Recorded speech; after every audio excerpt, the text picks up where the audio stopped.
What is up, people, and welcome back to another video. Today I'm going to tell you 10 things you still don't know in Hogwarts Legacy, so let's get straight into it. Coming in at number 10, I have the Moth Merlin trial. In this trial you will have 3 stone pillars and 3 piles of moths. You need to use Lumos to bring each pile of moths to each stone pillar until you have all 3 completed. But what you still don't know is that instead of getting 1 pile of moths, bringing it to a stone pillar, and then going back and getting a second pile of moths to bring to the second stone pillar, you can collect all 3 moths at the same time and then go to each pillar and just drop them off. So that's number 10. Coming in at number 9, I've got the stone platform Merlin trial. In this trial you need to jump from one platform to another without ever touching the ground. This can be quite challenging depending on how many stone platforms there are and the way in which they're laid out. But what you still don't know is that if you activate this Merlin trial and from within the circle pull out your broom, you can go over to each stone platform, brush off the top of it with your broom, and you'll activate them that way, making this a much easier trial to complete. So that's number 9. Coming in at number 8, I've got some info on legendary chests. So everyone knows if you search one of these chests, you're going to get an unidentified item of legendary rarity. But what you still don't know is that these unidentified items are tied to whatever level you are when you open the chest. So in this case I'm a level 24 here and I get an unidentified face item. When I then go to my room of requirement to identify that piece of gear, it's going to give me some orange eye of new goggles. And then when I go to my inventory, as you can see, it's a level 24 item. In this clip, however, I'm going to be a level 40, which is the max level in the game, as you can see here. So exactly like before, I'm going to go and find another legendary chest. And when I open that up, this time I'm going to get an unidentified back item. Back in my room of requirement then, I'm going to identify that piece of gear and I get a mysterious corduroy robe. And when I go into my inventory and check the level of that robe, it's level 40. So something to keep in mind, and that's number 8. Coming in at number 7, we have the Alohomora minigame. This frustrates many of you, but what you still don't know is that you can go to your settings, gameplay options, and then change your difficulty from hard, normal or easy to story, and that's going to allow you to bypass this minigame. I'm just going to show you an example here. So here we have a level 3 lock, and as usual I press square and then I need to solve this minigame. Can be quite frustrating at times.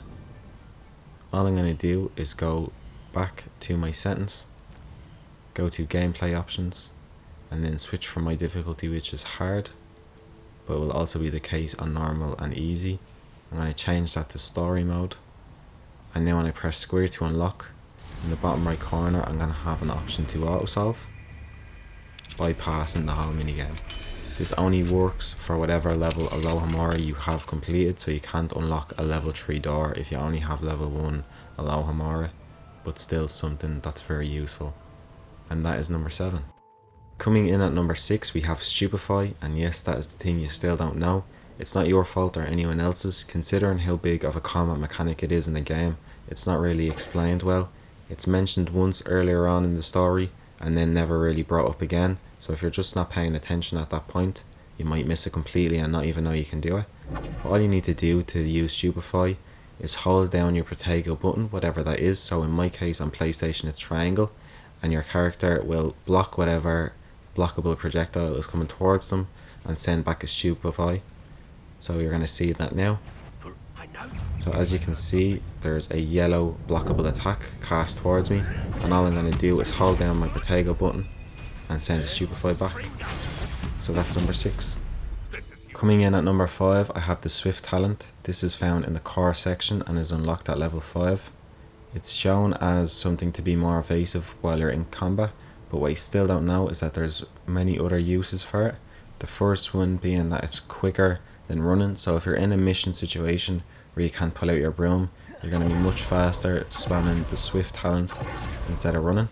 The second use is against Devil's Snare. As you can see, I've got a long patch of it here along the ground and against the walls. All I'm going to do is use my Swift talent and I can get across without getting harmed at all. There you can see it again, and one more time. And finally, we've got these crouch areas that are all over the map. When you go towards them, you're going to go into a crouching animation. This slows you down and can be a bit annoying, but all you need to do is hit your swift talent right before you go into that crouching animation, like you see me do here, and you're just going to bypass the whole thing. So I'll show it once more. There you go. So that's number 5. Coming in at number 4, everyone knows that you can search a chest for a new piece of gear, but what you still don't know is you can go to the open sea, the lakes and the rivers, where you'll find these whirlpools in the water.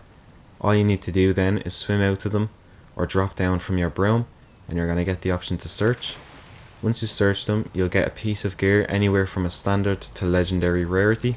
In this case, I search, dive down in the water, come back out, and I get an unidentified face item of extraordinary rarity. So that's number 4. Coming in at number 3, we all know about the treasure vaults that are scattered around the map. In fact, some of you are probably avoiding them, thinking that they're tedious to do and not worth your time, in which you'd probably be correct. But what you still don't know is that for very few of these treasure vaults, they actually lead to these amazing secret caves which have massive structures inside of them and are different than 90% of the treasure vaults you're going to come across. Here in the Felcroft region is an example of one. This is beside the Felcroft Catacomb Flame. Here in the water we can see another whirlpool, significantly larger to the one we were just in for the piece of gear, and we also have a dive option instead of a search. When we get to the next area, you can see here, like I was saying, we've got this amazing building in this huge open cave and plenty of room to explore. I have a full video on these caves and all the locations of them if you want to check them out, but that is number 3. Coming in at number 2, anybody who's explored Hogwarts Castle will have came across many locked rooms, but what you still don't know is that there's even more secretive areas. Going to the Grand Staircase Flame, you're going to head down this spiral staircase here, where you're going to find one of the largest and coolest secretive areas there is, with a reference that's straight out of the books as well, so that's always cool to see. Over to your left here, you're going to have this fruit painting. Where I'm aiming my cursor, there is now a doorknob, but if you've never been here before, there's going to be a pear. You're going to walk up to the pear, and it's going to give you an option to tickle it, which will turn this painting into a door. You can then enter into the kitchens where you can see all the elves hard at work. There's lots of field guide pages and a collection chest down here as well. If you want to see more secret areas, you can click this link here and here for ones around the castle and ones in the common rooms, and that's number 2.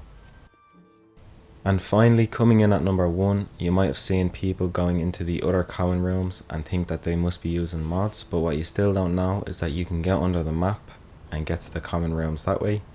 So what you want to do is go to the Lower Hogsfield Flame, fly in this direction across the Black Lake and go to the cliff that Hogwarts Castle is on. We're going to be looking for a specific point in the cliff where it meets the water.